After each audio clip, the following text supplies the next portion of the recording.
당신은 매일 아침 눈을 뜨자마자 스마트폰을 집어들고 쏟아지는 알림과 메시지에 정신을 빼앗기죠. 그리고 하루 종일 이유 없이 짜증나고 피곤하고 뭔가 잘못된 것 같은 기분에 시달립니다. 문제는 당신의 의지가 약해서가 아니에요. 뇌가 혼란 상태에 빠져 있기 때문이거든요. 지금부터 이 악순환을 끊어낼 수 있는 구체적인 방법들을 하나 풀어보겠습니다. 첫 번째로 알아야 할 건 아침에 눈을 뜬 직후 뇌가 받아야 할 1순위는 정보가 아니라 빛이라는 점입니다. 많은 사람들이 반사적으로 휴대폰부터 확인하지만 그 행동은 막 잠에서 깬 뇌에게 갑자기 경적을 울리는 것과 비슷합니다. 뇌는 동기부여 문구로 움직이는 게 아니에요. 생체 리듬과 신호에 따라 움직이거든요. 기상 후 약 30분 이내에 자연광이 눈에 들어오면 뇌는 밤이 끝났다는 명확한 기준점을 잡습니다. 그러면 스트레스 반응을 만드는 호르몬이 과하게 튀지 않고 하루를 버티는 모드가 아니라 정상 운행 상태로 전환됩니다. 대단한 준비는 필요 없습니다. 창문 근처에 잠깐 서 있거나 밖에 나가 몇 분만 얼굴을 내밀어도 충분합니다. 흐린 날이어도 상관없어요. 뇌는 드라마 같은 아침 햇살을 기대하지 않습니다. 그냥 빛이 들어왔다는 사실만 필요할 뿐이죠. 이 습관을 들인 사람들이 공통적으로 느끼는 변화는 극적인 기분업이 아니라 기분 안정입니다. 갑작스러운 감정의 출렁임이 줄고 이유 없이 날카로워지는 순간이 적어집니다. 하루가 나를 밀어붙이는 느낌도 한결 옅어지죠. 반대로 이 과정을 건너뛰면 뇌는 지금이 아침인지 밤인지 제대로 판단하지 못한 채 하루를 시작합니다. 그 혼선이 감정을 과장되게 만들고 사소한 자극에도 과민하게 반응하게 합니다. 예민해진 게 아니라 내부 시계가 어긋난 상태인 셈이죠. 아직 침대에서 크게 움직이지도 않았는데 말입니다. 그리고 분명히 짚고 넘어가야 할 부분이 하나 있습니다. 휴대폰 화면을 보는 건 아침 빛을 받은 걸로 치지 않습니다. 그 인공적인 파란색 조명은 뇌에게 시간을 알려주는 신호가 아니라 엉뚱한 오해를 심어줘요. 마치 지금이 한낮인데 동시에 비상벨이 울리고 있는 것처럼 상황을 왜곡해버리는 거죠. 그렇게 되면 하루는 시작도 하기 전에 이미 어수선해집니다. 출발선에 서기도 전에 방향 감각부터 흐트러뜨리는 행동이라고 볼 수 있습니다. 두 번째 단계는 몸의 정렬을 다시 맞추는 일입니다. 지금 이 순간 스스로를 한번 스캔해 보세요. 목은 앞으로 빠져 있고 어깨는 말려 올라가 있으며 등이 접혀 있다면 이미 몸이 경보를 울리고 있는 상태입니다. 우리는 생각이 몸을 이끈다고 믿지만 실제로는 몸이 먼저 신호를 올립니다. 자세는 감정의 결과가 아니라 원인이 되는 경우가 훨씬 많습니다. 몸을 접어두면 뇌는 상황이 불리하다고 해석하고 그 해석에 맞게 내부 상태를 조용히 바꿉니다. 다행히 해결은 거창하지 않습니다. 1시간에 한 번, 잠깐만 리셋하면 됩니다. 군인처럼 꼿꼿할 필요도 없고 하루 종일 유지할 필요도 없어요. 잠깐 펴고 숨 한 번 고르고 다시 돌아오면 됩니다. 이 짧은 조정만으로도 몸은 괜찮다는 업데이트를 뇌에 다시 보내기 시작합니다. 발을 바닥에 평평하게 붙이고 허리를 곧게 세운 다음 어깨를 뒤로 젖혀보세요. 마치 마트 계산대에서 민망한 물건을 사면서도 당당해 보이려고 애쓰는 것처럼요. 연구 결과를 보면 바른 자세는 각성도를 높이고 피로를 줄이며 기분이 미세하게 정돈됩니다. 이유는 단순합니다. 뇌가 지금은 비상사태가 아니다라고 판단하기 때문입니다. 자신감이 생겨서 자세가 바뀌는 게 아니라 위기 대응 모드가 해제되면서 마음이 한결 가벼워지는 구조에 가깝습니다. 특히 긴장이나 불안이 올라올 때 효과가 분명합니다.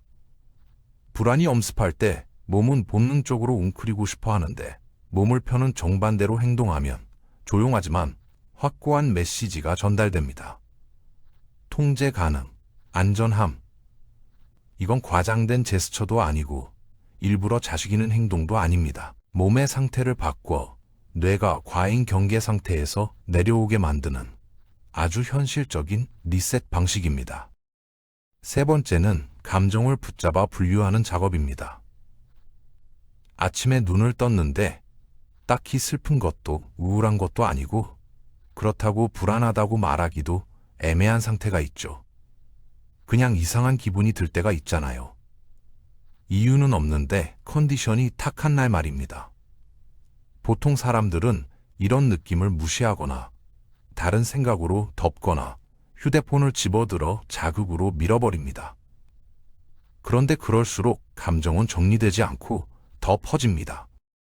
해법은 의외로 단순합니다. 그 상태에 짧은 이름을 붙이는 겁니다. 분석도 필요 없고 해결책을 찾을 필요도 없습니다. 그냥 지금 좀 예민하네. 마음이 가라앉아 있어. 묘하게 무거워 정도면 충분합니다. 이렇게 말로 규정하는 순간 뇌는 감정을 느끼는 모드에서 해석하는 모드로 옮겨갑니다. 감정이 사라지진 않지만 압력이 빠지듯 세기가 줄어듭니다.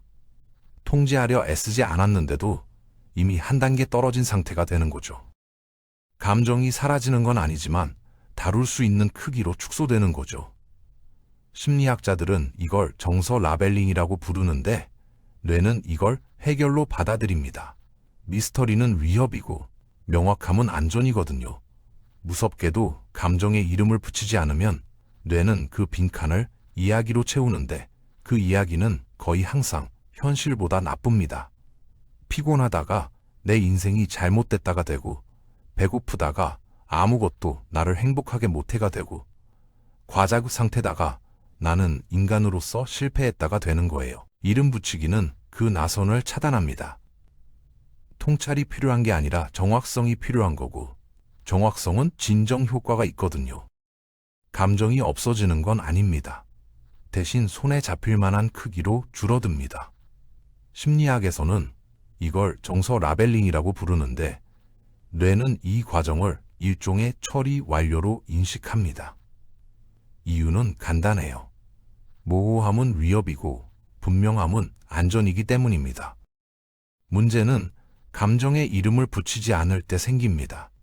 그 빈자리를 뇌가 스스로 서사로 채워버리거든요. 그리고 그 서사는 거의 예외 없이 과장됩니다.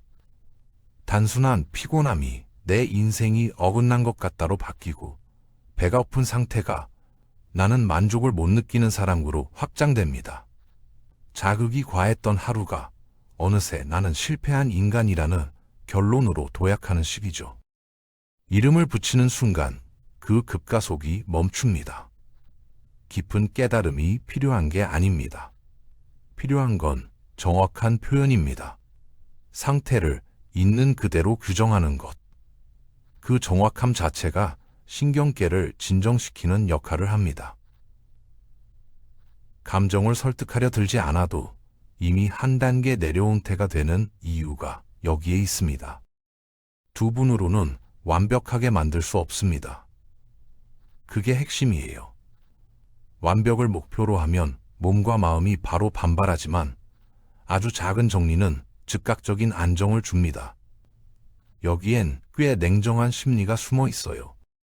뇌는 주변이 어질러진 상태를 단순한 환경 문제로 보지 않고 은근히 내가 잘못하고 있다는 신호로 받아들입니다. 공간이 통제 안 되는 것처럼 느껴지면 기분도 이유 없이 같이 무너집니다. 다른 조건들이 멀쩡해도 말이죠. 그래서 이 짧은 행동이 주는 효과는 투입한 에너지에 비해 유난히 큽니다. 뇌가 노력의 크기를 신경 쓰지 않기 때문이거든요. 신호만 신경 씁니다. 그리고 약간이라도 정돈된 상태는 분명한 메시지를 보냅니다. 여긴 관리되고 있다. 이건 갑자기 부지런해졌다는 뜻이 아닙니다. 불필요하게 깔려있던 긴장을 배경으로 밀어낸 것에 가깝습니다. 그 정도만으로도 머리는 한결 가벼워지고 그 자체로 충분히 의미 있는 변화입니다. 다섯 번째는 감정을 해석하기 전에 물부터 마시는 겁니다. 별일 아닌데 괜히 날이 서 있고 작은 자극에도 예민하게 반응하는 순간들이 있죠. 보통은 오늘 컨디션이 안 좋네 하고 넘깁니다. 그런데 그 전에 해볼 수 있는 아주 단순한 선택이 있습니다. 말하거나 판단하기 전에 물 한 컵을 천천히 마시는 거예요. 가벼운 탈수는 우리가 흔히 떠올리는 갈증으로 나타나지 않습니다.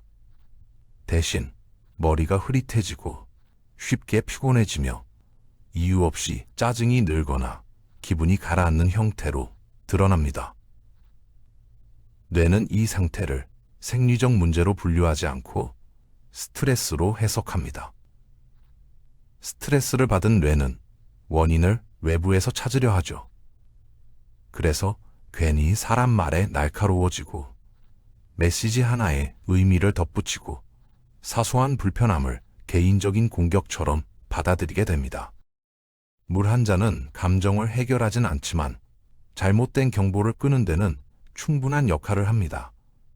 반응을 시작하기 전에 시스템부터 정상화하는 겁니다. 그 순서만 바꿔도 상황을 바라보는 톤이 눈에 띄게 달라집니다. 물을 마신다고 인생이 갑자기 정리되진 않습니다. 하지만 잘못 울린 경보는 멈춥니다. 병원이나 상담현 현장, 각종 위기 대응 매뉴얼이 유난히 물부터 챙기는 데에는 다 이유가 있어요. 뇌는 구조적으로 수분에 크게 의존하는 기관이고 그 전제 위에서 작동합니다. 수분이 부족해지면 가장 먼저 흔들리는 건 사고력도 기억력도 아니라 감정 조절 기능입니다. 기분이 먼저 꺼집니다. 더 곤란한 점은 여기 있어요. 당신은 몇 시간 동안 왜 이렇게 예민하지? 내가 뭘 잘못하고 있나? 를 고민하는데 정작 뇌는 복잡한 해답을 원한 게 아니라 물 한 컵을 필요로 했을 수도 있다는 겁니다. 감정 문제처럼 보였던 게 사실은 단순한 시스템 저하였던 거죠. 이건 자기 개발의 문제가 아닙니다. 관리의 영역도 아니에요. 유지 보수에 가깝습니다. 기계가 이상한 소리를 낸다고 바로 고장을 의심하지 않듯이 해석부터 하기 전에 기본 연료부터 채우는 겁니다. 마신 다음에 생각하세요. 그 순서만 바꿔도 불필요한 오해를 꽤 많이 줄일 수 있습니다. 여섯 번째는 생각을 밀어내는 게 아니라 장소를 옮기는 겁니다. 머릿속에서 같은 문장, 같은 감정, 같은 분위기가 계속 반복되는 상황을 떠올려 보세요. 마치 채널이 고장난 라디오처럼요. 이럴 때 필요한 건 의지력도 각성 문구도 아닙니다. 몸을 들고 다른 공간으로 이동하는 것, 그걸로 충분합니다. 이유는 단순합니다. 뇌는 감정을 공기처럼 떠다니는 것으로 취급하지 않고 환경에 묶어 저장합니다. 긴장한 채로 한자리에 오래 머물면 그 상태가 그 장소에 눌어붙습니다. 어느 순간 의자가 불편한 게 아니라 마음이 불편해지고 방에 들어오는 것만으로도 기분이 가라앉는 느낌이 들죠. 공간을 바꾸면 그 연결이 느슨해집니다. 시야가 달라지고 빛의 각도가 바뀌고 소리와 온도가 달라지면 뇌는 자동으로 상황을 다시 계산합니다. 아, 뭔가 달라졌네 라는 신호가 들어오는 겁니다. 문제를 해결한 건 아니지만 고착된 루프에서는 빠져나온 상태가 됩니다. 그 정도 변화만으로도 생각의 톤은 충분히 흔들립니다. 창가로 몇 걸음 옮기거나 잠깐 복도로 나가는 것만으로도 감정의 기준선은 미세하게 조정될 수 있습니다. 그 미세함이 의외로 중요합니다. 감정이 아래로 미끄러지기 시작할 때는 큰 반전보다 작은 끊김 하나가 흐름을 멈추는데 더 효과적인 경우가 많거든요. 우리는 뇌를 지나치게 고급스럽게 생각하는 경향이 있습니다. 하지만 뇌는 깊은 통찰보다 반복되는 양식을 더 중요하게 여깁니다. 그리고 양식은 생각보다 장소와 강하게 엮여 있습니다. 같은 자리, 같은 시야, 같은 빈 빛 아래에서는 감정도 같은 궤도로 움직이기 쉽습니다. 그래서 자리를 옮겼다고 해서 문제를 회피한 게 아닙니다. 반복을 깨뜨린 겁니다. 흐름에 작은 장애물을 놓은 거죠. 그 차이가 큽니다. 감정을 설득하지 않아도, 싸우지 않아도, 루프를 방해하는 것만으로도 상황의 주도권은 다시 손으로 돌아옵니다. 7번째는 기준을 의식적으로 낮추는 겁니다. 아침에는 그럴듯한 계획을 세웁니다. 현실적이고 나름 잘 짜인 계획이죠. 그런데 이상하게도 점심쯤 되면 아무도 채점하지 않은 시험에서 탈락한 사람처럼 기분이 가라앉습니다. 이유는 능력이 부족해서가 아닙니다. 기준이 지나치게 높았기 때문입니다. 해법은 일부러 목표의 높이를 내리는 겁니다. 슬쩍이 아니라 스스로 들릴 정도로 분명하게요. 오늘은 생산적으로 살아야지. 대신 쓸모 있는 일 하나만 하자로 바꿉니다. 기분 좋아져야 해. 대신 지금보다 조금만 덜 불편하면 충분해. 라고 설정하는 거죠. 뇌는 채워지지 않은 기대를 손실로 처리합니다. 그 기대가 상상에서 만들어졌든 남들이 알지도 못하든 상관없습니다. 기준이 높을수록 동력이 생기는 게 아니라 감정의 비용이 붙습니다. 목표가 과도하면 신경계는 하루 종일 평가 상태에 머물면서 잘하고 있는 증거가 아니라 부족한 흔적만 찾아다닙니다. 기준을 낮추는 건 포기가 아니라 하루를 통과할 수 있는 문턱을 현실로 되돌리는 작업입니다. 기준을 낮춘다고 해서 사람이 느슨해지는 건 아닙니다. 오히려 성공이라는 지점을 실제로 닿을 수 있는 위치로 옮기는 겁니다. 그리고 그 작은 성공은 뇌가 지금 잘 가고 있다고 표시할 때 사용하는 화학 신호를 만들어냅니다. 진전이 감지될 때 나오는 반응이죠. 아이러니한 부분도 있습니다. 기준을 내려두면 예상보다 그 선을 넘어서는 경우가 자주 생깁니다. 완벽하지 않다는 이유로 스스로를 단속하느라 에너지를 소모하지 않게 되기 때문입니다. 기분은 삶이 대단해 보일 때 좋아지는 게 아닙니다.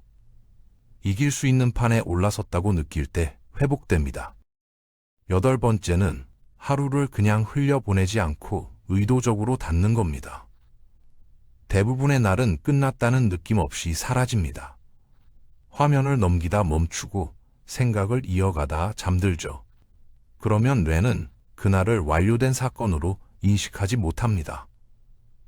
미완성 과제처럼 붙잡고 있다가 다음 날까지 그대로 들고 옵니다. 해결책은 간단합니다. 하루가 끝났다는 신호를 일부러 만들어주는 겁니다. 거창할 필요도 없습니다. 오늘을 한 문장으로 정리해도 되고, 불을 끄는 동작을 의식적으로 해도 되고, 여기까지 라고 말해도 됩니다. 어색해도 괜찮습니다. 중요한 건 행동의 품격이 아니라 신호의 존재입니다. 뇌는 끝맺음을 필요로 합니다.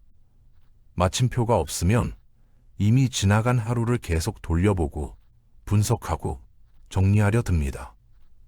그래서 아침의 컨디션이 종종 오늘의 문제가 아니라 어제의 잔재로 시작됩니다.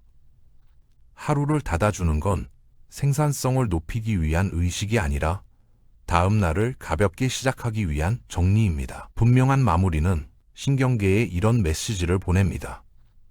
여기서 멈춰도 괜찮다.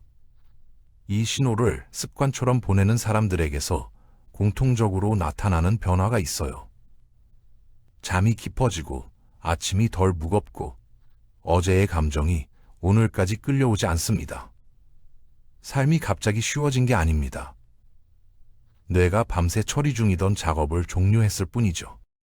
아주 작은 의식 하나가 계속 반복되던 큰 순환을 닫아버릴 수 있습니다. 이게 전부입니다.